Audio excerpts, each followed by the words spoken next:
Hi guys, and welcome to Vegan Booty Talks. And today I have a guest with me, not only my guest, she's also my dear friend and my client. She almost a decade working as ophthalmology technician in Seattle, Washington, before she understand the importance of public health. Having a change of heart, she left clinical work to pursue a master's of public health from Columbia University in New York. Now, 5 years later, she, a healthcare technology professional with expertise working in population health projects that depends on data and technology. In her free time, she enjoyed teaching ballroom dancing for the children and adults. So welcome to the show, Maria Kordit. Hi, how are you? Aurora. I'm good. Hello, everybody. Hi, Aurora. Nice to see you here today. This was, guys, absolutely unplanned. We kind of set up this podcast yesterday night because Maria got a little sick and then got some more free time because of that. And I was like, oh my God, maybe you should come to my podcast finally, because I was wanted to have you a long time ago, but something always was in the schedule that didn't make it work. So I'm glad you are here today. So thank you so much for your time. Thank you. I'm gonna just say, guys, excuse me for any background noises because I'm not in the podcast studio today. I'm out on a different island, so you may hear some roosters or birds or wherever. Just be aware. I just cannot deal with that. That's all what I have. So before we get started with my questions that I get ready for you, just tell listeners a little more about yourself. So where are you from and what do you do for a living? Absolutely. So I'm originally from the Black Sea in Sochi, where they had the Olympic Games in 2014. And I moved to Seattle when I was 8 years old. That's where I grew up. Since then, I've had the pleasure of living in Orange County and New York and now in North Carolina. And my whole I would say education and career has been focused on healthcare. I grew up with a passion for it. I come from a family of doctors, and I guess it's in my blood. So I've done a little bit of everything: clinical work, public health policy work, and now I'm really deep into healthcare technology. Awesome. So my podcast is all about health and nutrition. That's why I invite you. You are the best in this field. And what's really got me interested in when you actually reach out to me asking for help as a fitness coach and nutritionist. So can you tell us a little more about what's going on behind the scene in the health industry? Why, as a health professionals who actually have education in that, many of those, not only you, lacking of knowledge of proper nutrition, and why is that happening? Really, really good question. So I think it stems from a couple of places. First is fundamentally when we're growing up and going to school, so elementary, middle school, and high school, there's actually not a lot of focus on nutrition. There's a lot of fundamental life skills that's not taught in our public school system. So even though we take biology and we learn the science and biology and chemistry behind a carbohydrate and a fat, we learn it in the context of a laboratory or a very silly exam that we take once and then we move on to, dissecting a frog or doing some crazy science experiment.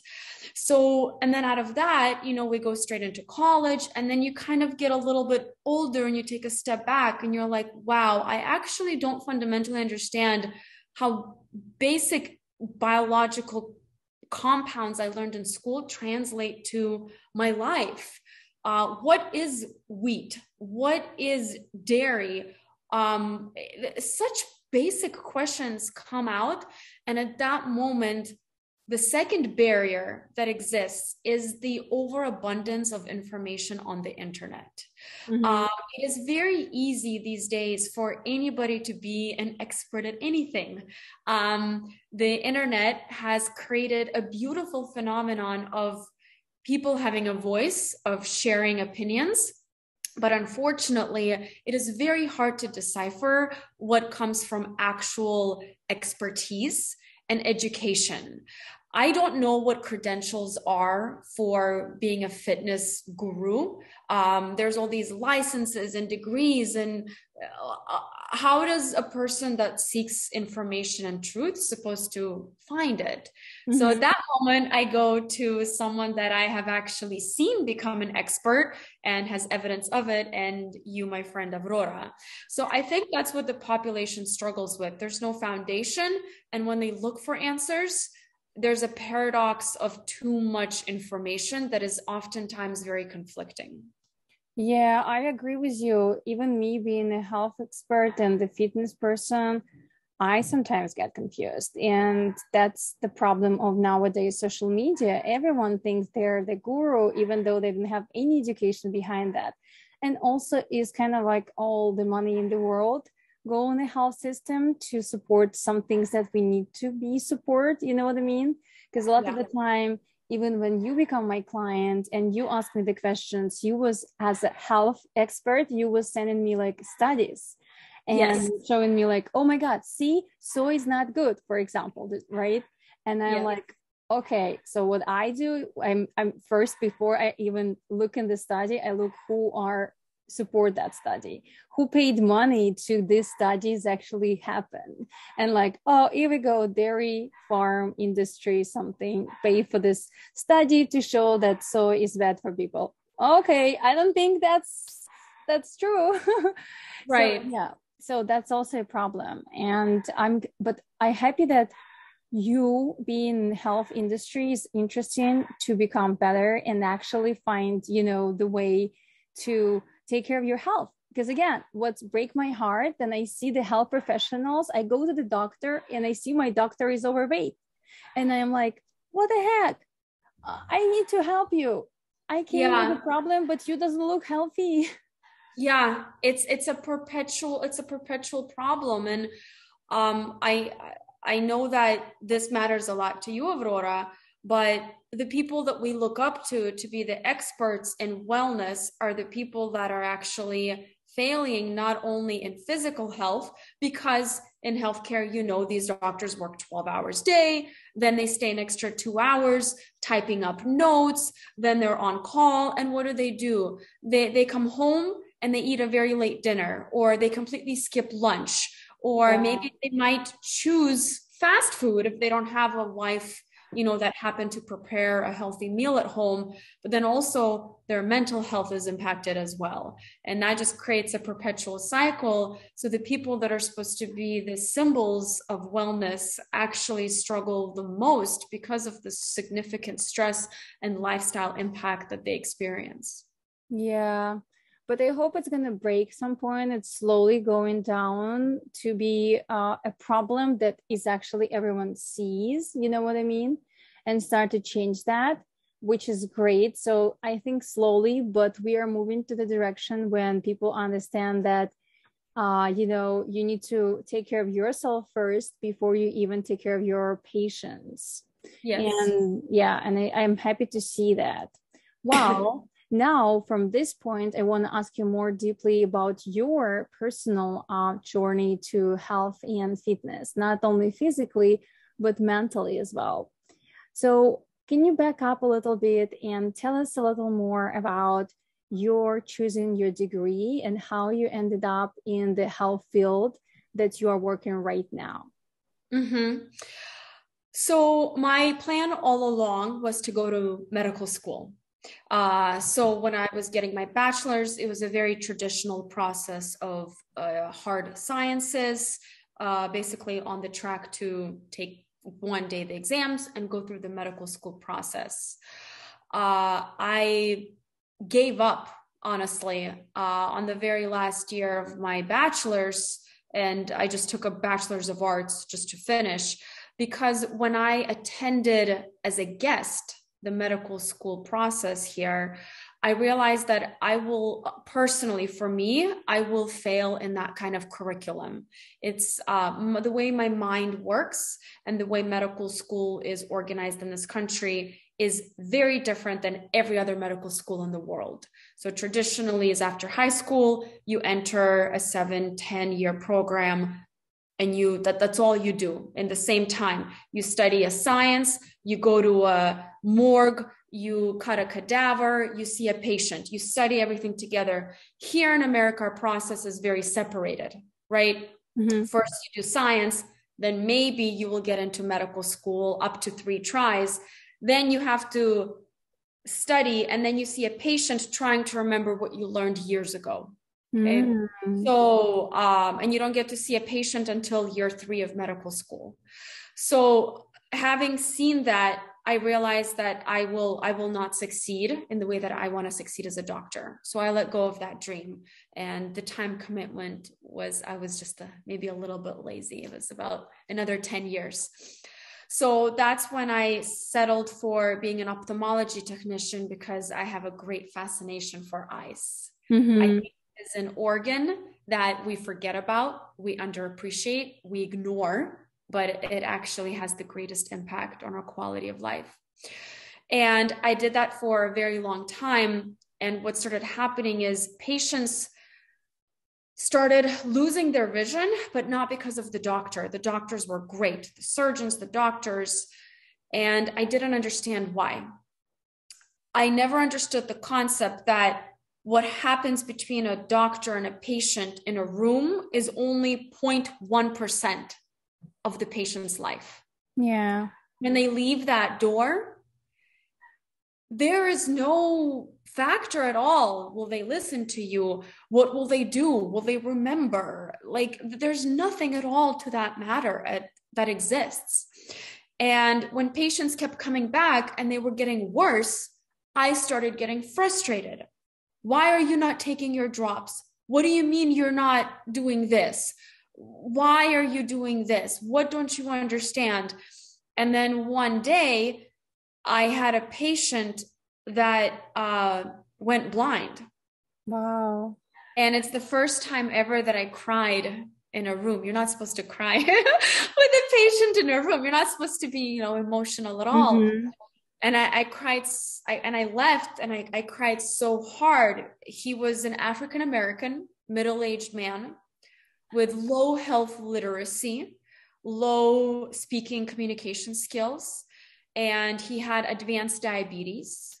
Mm-hmm. And he didn't see his family doctor, and his diabetes caused bleeding in his eye, mm-hmm. called diabetic retinopathy, which is the #1 cause of blindness in America. And he was supposed to come back, and we called him like, hey, follow up. He didn't answer the phone. What do? We leave a voicemail. We send a postcard. We send a letter. Hey, reminder, you got to come see a doctor. Yeah. Yeah. He came back very late. It was too late to save his eye. And he said these words. He said, well, I don't understand. Am I going to get to see again? I have kids. And that's it. I broke down. I left the room. And at that moment, I started Googling, because when you work in clinical care, you don't study public health. Doctors don't study public health unless they choose to. Mm-hmm. And you learn there's this whole big world of care managers, care coordination systems, social welfare systems, something called social determinants of health, which is how your living environment, your food, your diet, mm-hmm. your social community, transportation, and income impact your health. Mm-hmm. And the reason why I started searching for this is I said, why didn't you come back? And his answer was, I couldn't afford a bus ticket. Oh my gosh. So at that moment, you're like, what do you mean? Hold on. Transportation. Oh my gosh. Patients need transportation. What if they live really far in agricultural farms in mm-hmm. rural areas? Oh my gosh, he has to understand what diabetes is. When I ask him, he doesn't know what diabetes, and that's it. And you go down this rabbit hole, and this rabbit hole is the world of public health. So right away, a month later, I applied. This was summertime, mm-hmm. to get a master's of public health, so I can learn about what is this. What are these policies? Who controls what happens with patients? How can you give power and wellness to a patient For the 99.99% of the time, they're not with the doctor. Mm-hmm. And throughout that process, as I finished my degree, I ended up working for a very large New York State organization that managed almost 1 million Medicaid lives for exactly this reason. They focused on Latin and Asian immigrants in immigrant communities and low poverty communities across New York to engage these patients in wellness, preventative breast cancer screenings, reminder to pick up medication, social community healthcare workers that go to your door to help you. And throughout that process, I accidentally ended up in technology, which is how can you use technology to bridge the gap of all this information? Let's say I go to the emergency room, but I don't know my doctor's name. Mm-hmm. And they're like, who do we fax your records to? Or go follow up. Mm-hmm. I'm not going to follow up. Yeah. How's my doctor ever going to know that I ended up in the emergency room for gastritis? Mm-hmm. And they say, take this medication, but I don't get a refill because the emergency room only gives you 3 days of medication. Then what happens? I end up in the emergency room again. Yeah. So this is all data. Or for instance, let's say you're my doctor and you wrote me a prescription for diabetes, but I didn't pick it up. How are you going to know the data, right? There's a medical claim that says reversed, patient did not pick up. So how can you use all this data that exists? There's laboratory data, public health data. The zip code where I live has an index if there's grocery stores. It's called food deserts, meaning there's no, right? So there's all of this data that exists. How can you use that to help a healthcare organization that focuses on Medicare and Medicaid patients to then say, okay, these 100 patients live in food deserts. All of them are going to the emergency room 40% more than other patients. They're not seeing the doctor. So how do I bring that world together between providers and public health policy and data to build population health initiatives? And that is pretty much what you do right now. What I do right now. I bring it all together. So when you bring it all together, you guys trying to change it, or how is this process? Like, let's say, for example, you find out that, just like you said, right, there's a food desert somewhere. It's so many in New York. Oh my God, for example. And you find out that this many patients ended up in the emergency room, right? And they come back. So what you guys gonna do? Are you gonna build the food stores right there, or how's that work? Like, how you actually changing that? So I'll give you a real example. There's a lot of ways to answer this question. So a real example is there's something called community-based organizations. They're funded by the state. The patient's information is referred to the community-based organization. And the community-based organization is responsible for choosing programs to help you. For instance, applying for food stamp cards, okay? Or called Meal on Wheel program. It's a big program in New York State where they bring you healthy food in a market in a bus to your block or to your house in New York, and they give you fresh food or cooked food that's supposed to be very healthy. Or they teach you where in your community has community gardens. So certain blocks in New York have community gardens where residents can come together, and there's a community representative to teach you how to grow vegetables, and then they belong to you because they're part of that area. So there's a lot of programs, but patients and people don't know how to access anything at all. They don't know what exists. They either don't have internet, right? They can't afford smartphones, or they have English second language barrier, or they're nervous of engaging in the community, maybe because of their immigrant status. There's a lot of barriers. So these community-based organizations are meant just for that. They speak multiple languages. They deal with immigrants. They have a trust. They know how to communicate, and they will call you and they won't ask you anything. They will just say, can we bring you fresh groceries through our Meal on Wheels program. Mm-hmm. So that's one way and one example of an initiative where we collect the data and we send it to the community-based organization, and they're called community healthcare workers, and it's their responsibility to bridge this gap. And that's just one example. Yeah, I mean, amazing. Yes, thank you so much for explaining this. This is a great example. It's really easier to understand with an example because I understand that there's a lot goes in this work, so it's really hard to ask specifically and explain unless you are, having an example. Yeah. Oh, yeah, it's absolutely great. Well, how you are doing this amazing job get so much troubled and stressful that you, and now we're going to go more specifically into your story, get in trouble to not even caring about yourself. Yes. So healthcare is a complicated world that impacts your being because it is high stress. Okay. No one turns off patients being sick, which means no one turns off my job. No one turns off hospitals needing or doctors needing telemedicine to talk to their patient, because if they don't, the patient will end up in the emergency room or the patient won't be seen. So because of that, when you work in healthcare, you work 24/7. Okay? And it is a responsibility, not just me, doctors, administratives, politicians, community healthcare workers. It's an ongoing cycle. And I think in general, I'll answer for me, but first I just want to say in general, there is a mental health crisis for employees of the healthcare industry, 100%. There's a commitment, there's a responsibility, and there's also just a need. You can't, if someone says, I need your help to finish this, you can't say no, because at the end of it are patients that are getting affected. So you can sacrifice skipping a meal or staying up late because you might be saving a life. Ultimately, you're not doing it with your own hands like a doctor, but the ripple effect can have magnitude, chaos. Yeah.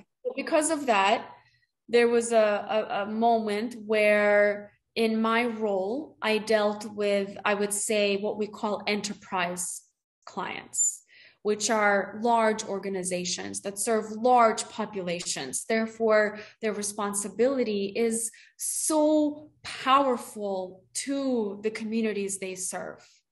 And throughout that process, I sacrificed myself. I, skipped meals because helping that process was so much more. I would, have a hard time falling asleep because I was so nervous about something that was so important. And it added up to the moment that I got burnt out. And it's taboo in healthcare. You'll never hear anybody say, I got burnt out, except for people that leave it.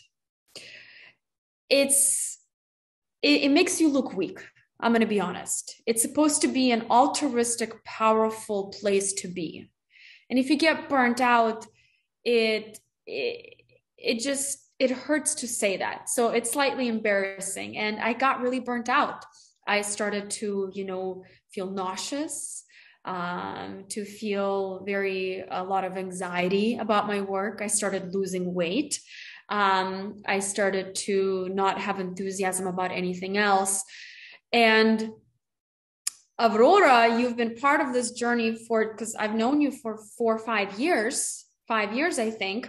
And I've been I was in graduate school, and I've gotten deeper in my responsibility and my hierarchy at work. So you've seen me go through phases where there's a moment I step back and I say, no, that's it. I'm going to focus on myself. I'm going to work out. I'm going to eat well. I'm going to commit. And you do it for like a month or two, and then you lose your momentum. And then you do it again, and then you lose your momentum.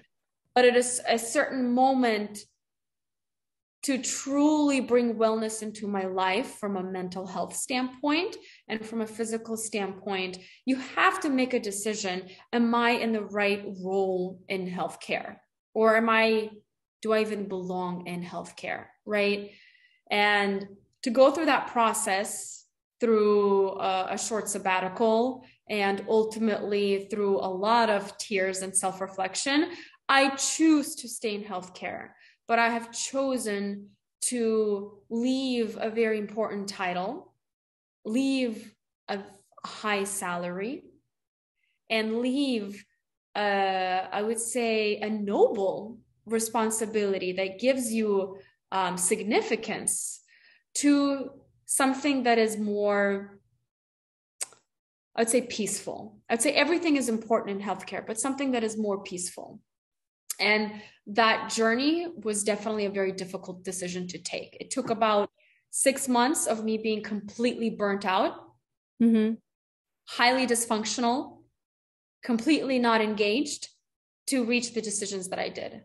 And I have no regrets at this point. Yeah. That's so amazing. And thank you so much for sharing this, because I know how hard it is for you. And I also know that so many people out there who are going to listen to this may going to feel the same. You know what I mean? Especially in the medical field. Yes, you are not weak. You actually is powerful because you made this decision to be happy. And that's amazing. Thank you. And then thank you for sharing this with us, because I know it's not easy to just show up and share what's going on in your personal life. Of course. Thank you. So that's amazing information. And thank you so much for being so honest in this podcast with me. I want to just know, by the time we met, on which of those like a health journey you was when we met with you in New York? We met when I was applying to graduate school. So I was still in ophthalmology, and that patient was on Kings Highway in Brooklyn. Oh my God. At a ophthalmology practice there. Yeah, it was about 2 miles away from Bensonhurst. This is such a powerful story. I cannot imagine how you felt. I would cry too, but I think God sent you this person in order for you to understand where is the real problem, right? And what's going on behind the scene. This is what I'm always interested about. This is why I am a little bit different trainer than the other trainers, because I'm always looking from behind. I think it's part of me being European and growing up in Ukraine. So me moving to America was a kind of a shock of how people take the information here, just take it and don't really think about that. You know, they believe whatever they hear, especially from the government. And me, I think being Ukrainian, that's why, first of all, the second thing, just not being stupid, of course.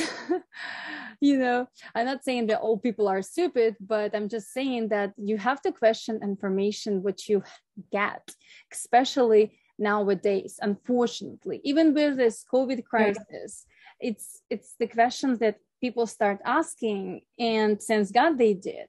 If we are asking the questions, we are at least want to know the truth behind whatever is going on in our mouths, in our system, you know.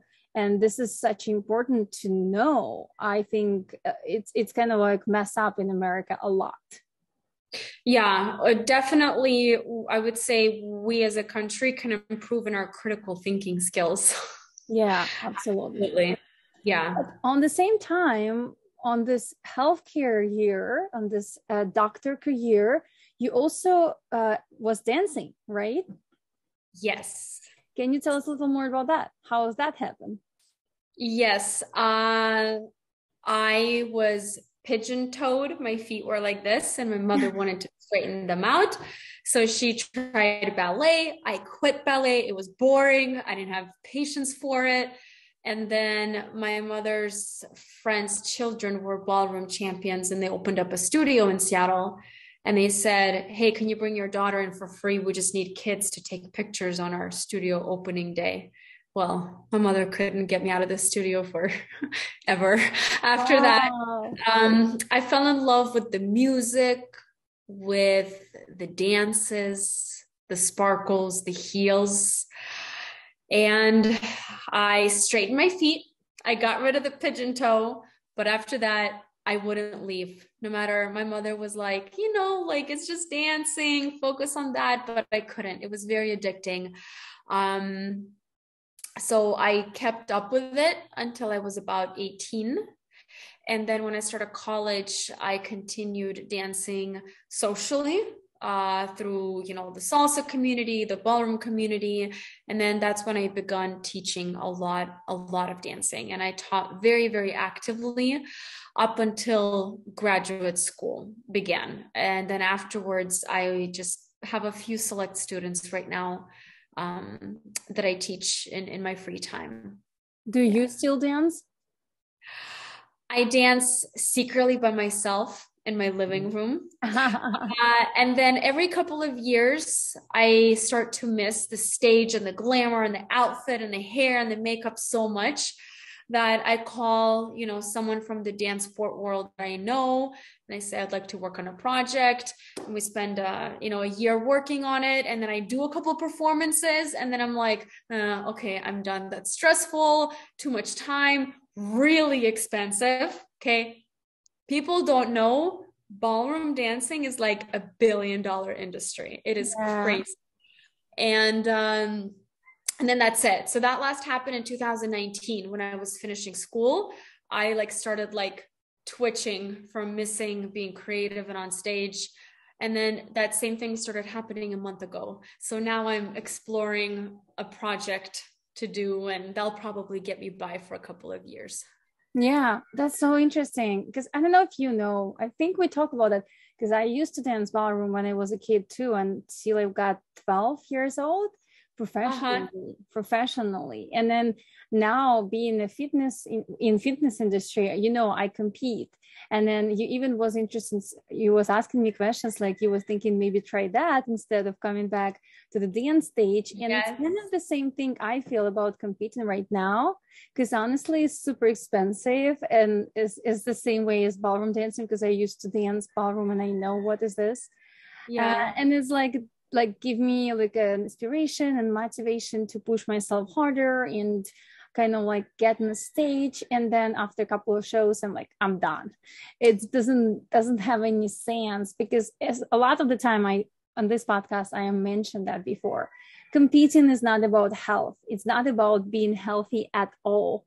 As well as ballroom dancing competition is also actually not about a real ballroom dancing. It's more about you getting a show, you're gonna, you're trying to get a prize and then get your name out there. But it's not, it's really hard to make yourself as a business and make money for living from that type of thing, like competing, even though it's ballroom dancing or bikini bodybuilding competitions.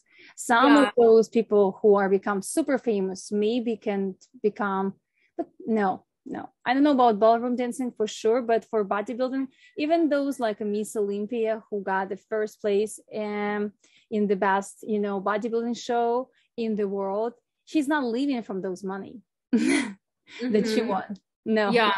They all have a side businesses. And you do it for advert. Absolutely. Well, and side note, some of the best dance sport teachers in the world are in Ukraine. They have been and they continue to be. Just want to put that out there. And some of those dancers as well. Thank you. There's only a few dancers that I have met that have been able to build their career and legacy without competing. They do a couple just for the experience, but they're artists. They perform in cultural festivals and dance theaters, and they go to Mexico to perform on a stage. They are known for their art and craft, and they don't need to compete. That's a good point. You have to be an artist. You have to be an artist. And a big famous one is Antonina and Denise, who's actually were all over television because her grandparents died in Bucha, and she got her mother out of Bucha on a secret mission. And she's from Mariupol, so that's where she grew up her whole life. So she's been all over television, so now everybody knows who she is. But before that, she was one of the most famous ballroom dancers from a cultural standpoint, but she doesn't need dance competitions to to prove to herself and other that she's cool. I would say that. Good. Yeah, absolutely. Yeah. Yeah, that's what I feel like. Doing competition is fun and it's a part of career, but that's why when you prove to someone, to others that you're cool. And Yeah, yeah, and exactly. then in some point it could be really stressful. And I think it's, in any industry, I think, even like in the business industry, if you are trying to prove someone something, in any ways it's going to be really hard, and it has to be ending in some point. In some point you have to just do what you love and then stop to proving to others that you're good in that. Just really be good in that, and then people are going to appreciate that. It's true. The problem why it's so difficult to accomplish this is we live in such an individualistic society. We went from living as a community and Mm-hmm. the era of the 60s and 70s where individualism became very important and freedom became very important. We've lost our sense of doing things because we care about them, and it's more about doing things to prove who we are. And there's Mm-hmm. an amazing book about this. It's called The Second Mountain. I recommend everyone to read it. Oh wow, And I didn't read this one. yeah, it's in it.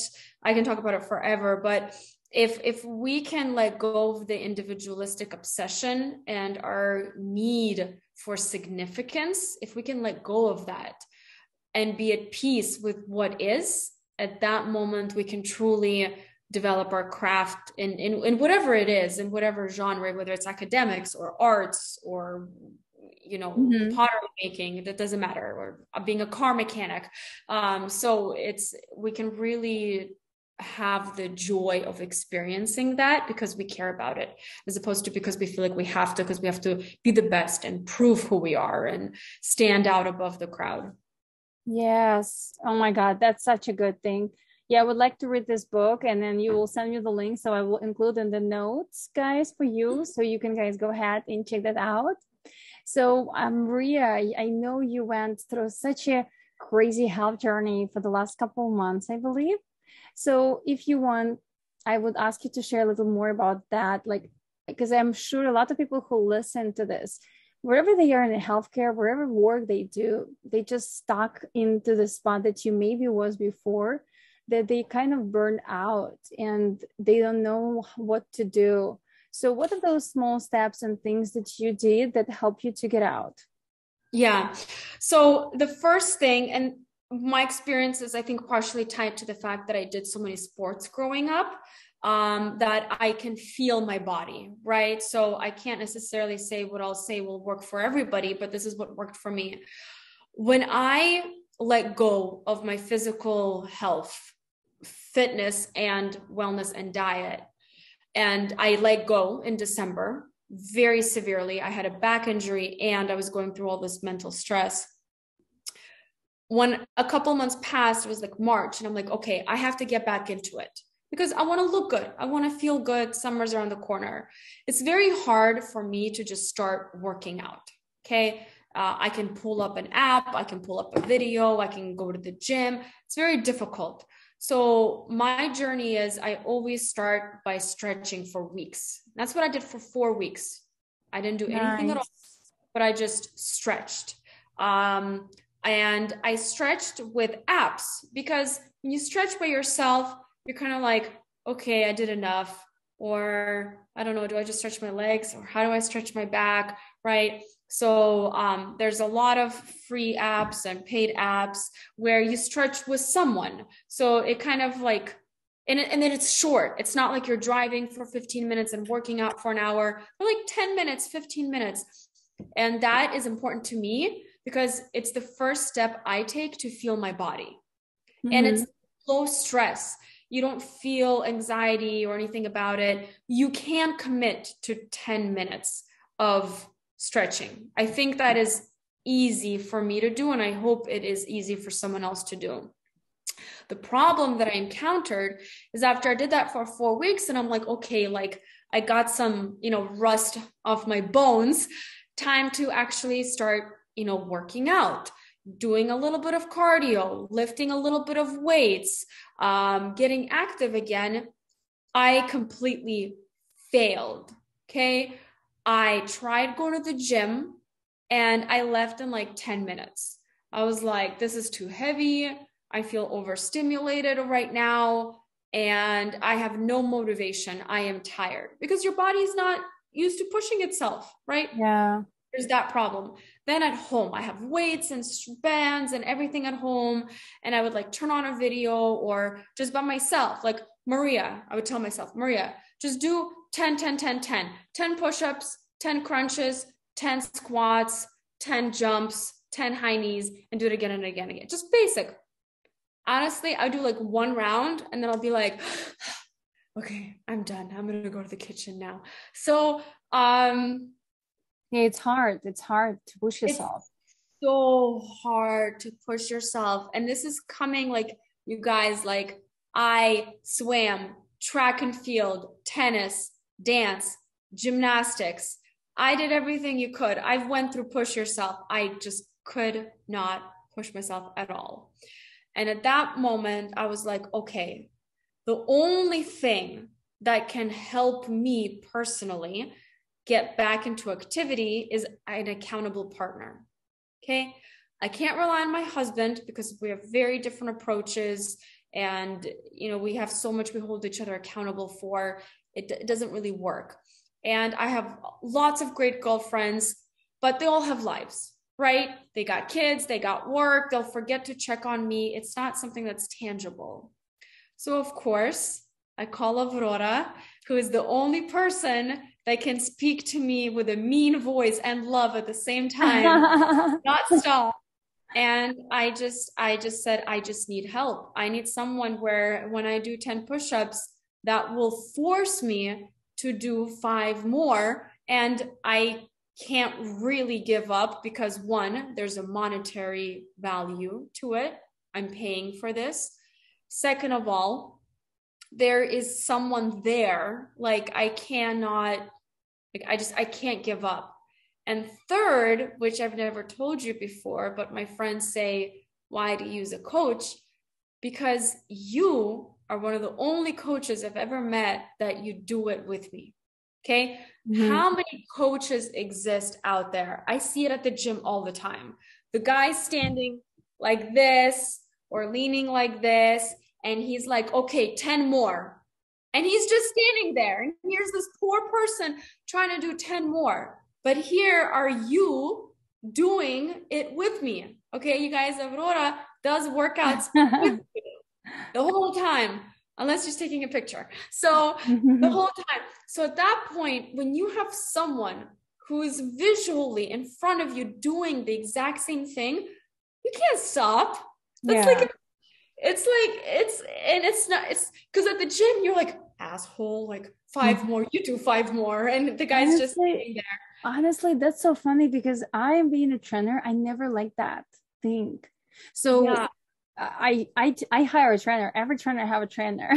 And I hired a trainer for myself and I couldn't handle it because there was a thing that I hired different trainers in Los Angeles, like super cool ones, because I was just beginning my career and I was wanted to see how they approach, like, right, because everyone is different. So I always was changing. Every trainer was different and I couldn't handle it. I like the part of pushing me more my limits. Yeah, this is amazing, but I couldn't handle him or her standing in front of me and just like, you know, screaming at me, and that's it. Yeah. Of course, I'm not doing the full capacity of the workouts that my clients do, of course, right? Of course. So you're doing the squats with like whatever 35-pound dumbbell, and I'm just doing the squats, guys. If I would do every workout in the full capacity with my clients, I was just gonna die by the end of the day, right? It's just like physically impossible. Yeah. But you move. Yes. Yes. Yeah, but I move, and if I see that someone is struggle, I just even like say it. Okay, I'm gonna do it with you. Let's do it together, because that's the power of doing it together. This is all we helping people. Whatever you do in life, if you cannot do it by yourself, you can do it with someone. You know what I mean? Yeah, exactly. It's really powerful, and I hate that too. That's funny. That's why at this point, when I'm so educated and I'm a health coach, I still hire a coach for my competition season because I need this accountable partner who's going to check on me, but I don't need the person to stand in front of me and just screaming. You know what I mean? Yeah. Yeah, exactly. Just someone who will do it with you. Absolutely. Yeah. So, But like, yeah. what's the difference between the dancing for you and the workouts, whatever it's in the gym or whatever it's at home? So why do you switch from dancing? Because I know you could come back and dance, but what changed your mind to switch to the workouts? A couple things. One is in dancing, in my type of dancing, you need a partner. And it's the partner better be your business partner and your dance partner. And for me to borrow a body, I have to pay for it. So Mm-hmm. I literally just I can't dance, right? I would have to spend $200-300 a day to say, hey, can I borrow you to just, work on dancing with me? And for me to have my own partner, I need to leave healthcare and devote my career to running a studio with this person. And then in the evening or morning, we train together, and then we compete together. So there's an actual industry barrier. Then I used to go socially dancing a lot, like a salsa club or a tango club. But with the pandemic, obviously, a lot of things shut down. Now that they're opened back up, I just haven't found the sort of the commitment to start going back. Mm-hmm. And third of all, uh, as you get older, dancing impacts your body in a very different way because you move your body very unnaturally, right? Uh, Mm-hmm. Dancing isn't about proper alignment and lifting a weight. It's about twisting your ribs and your hips and your head and in a high speed multi-dynamic ways, which doesn't really strengthen the body at this point. It just breaks the body. Yeah. And I love it and I still do it, but I believe that working out effectively with weights or bands or using your own body, I forgot what it's called when you use your own Body weight. Mm-hmm. body weight, I feel like that can strengthen in a healthier way as opposed to cause back injuries or torn kneecap, meniscus, like things that just are prone with you doing this with your body, you know. Yes. Yes, this is the reason I asked this question because a lot of the listeners, I'm sure, like to go and dance, the Zumba class or whatever. Like, workout is so boring. But I just want to put it out there that it's amazing and I loved it too. And this is count as a cardio more for me because, like, again, you don't push yourself through the specific movements that is going to strengthen your weak points and then your bones and then all your structure. Of course, I would say also make sure when you go to the gym or when you are pick up the weights or even bands, you know what you're doing because you can hurt yourself even more as in the dance Yes. floor, right? But a lot of the time, yes, I always say whatever you want to do it. Like any type of movement is amazing. If you just want to hike or surf or dance, it's amazing. It's better than don't do nothing. But just the proper workout could strengthen your weak points that we all have and help you to just pain-free life because a lot of the time it's causes you a lot of pain, right? That's what happened with you when we are met. You was having so much trouble with your back and then your leg. Hopefully it's getting better, right? Yes, step by step. Yeah. Okay, Don't Maria. Yeah, I have a couple more questions because we need to finish up soon. I feel like I'm gonna talk to you forever, as we always do, but we all have good. some timeline here. Yeah. So two last questions that I always ask everyone. The first one is if you look back in your life and then you could change something, would you? I know it's a hard one. You might have to cut the long pause. That's okay.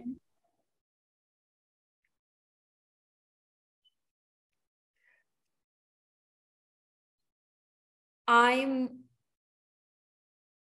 I if there's one thing I would change, I would have probably forced myself to still go to medical school. Mm-hmm. Yeah. And why is that? Because I would be more empowered right now to impact lives. Because when you are a physician, and you have the experience of public health, there's a lot more you can do. But who knows? Maybe I wouldn't have found public health if I became a physician. But it's something that I think about a lot. Interesting. Well, thank you so much for sharing this. And the last questions, but not at least, is if that would be the last day of your life on this earth, what you would do? I would, with my husband, sit on the beach and on the ocean, not a lake, at the ocean, and listen to the waves with him and just talk and feel the sun. I hope it's going to be in Hawaii. Yeah, Hawaii has best beaches. Yeah, I would love to meet you here, guys, but don't die. Just come out. We'll see if we die. Yeah. And then I have a small game that I play with everyone just to get to know a little better. So it's like a rapid fire. I say two things and you choose one. Okay? Okay. Coffee or tea? Coffee. Black or purple? Purple. Gym or outdoor workouts? Gym. Beach or mountains? Ooh, mountains. Juice or smoothie? Smoothie. Wine or water? Water. Chocolate or sweet cream? Chocolate. Kiss or hug? Hug. Love or sex? Love. Okay, awesome. Well, thank you so much for your confession and for saying the truth here and for all you shared today. I know you don't do a lot of social media, but you're an amazing person. And just from today's podcast, I was just so much inspired by your story, and whatever you were saying, that was just such a great insight. So I just want to put it out there for you to like do more social media things, because you have an amazing mind, and whatever you say, it's just so powerful. It's helped other people too, I'm sure. So yeah, of course. And I'm sure everyone want to follow you and follow your journey. So how they can find you if you want to be found? Yes, I'm on Instagram, Kordmar, Kordmar, Maria Kordit, and that is my name. So you can also find me on LinkedIn or YouTube me to watch a dance video. Yes. Oh my God, guys, you should see how she dances. So I will leave all those things in the description down below for you guys to follow Masha. And I feel like it's going to be not our last conversation. We have so much to talk about. So I hope to hear you and see you. If you guys don't watch the YouTube, I actually going to post that in YouTube too. I hope to see you soon. Thank you, Aurora. Thank you for having me. And yes, it was my honor. Thank you. And I hope you're going to feel better soon so we can come back to the workouts. Yes. Love you, girl. Have a wonderful rest of your night. Thanks. And thank you, guys. Bye-bye.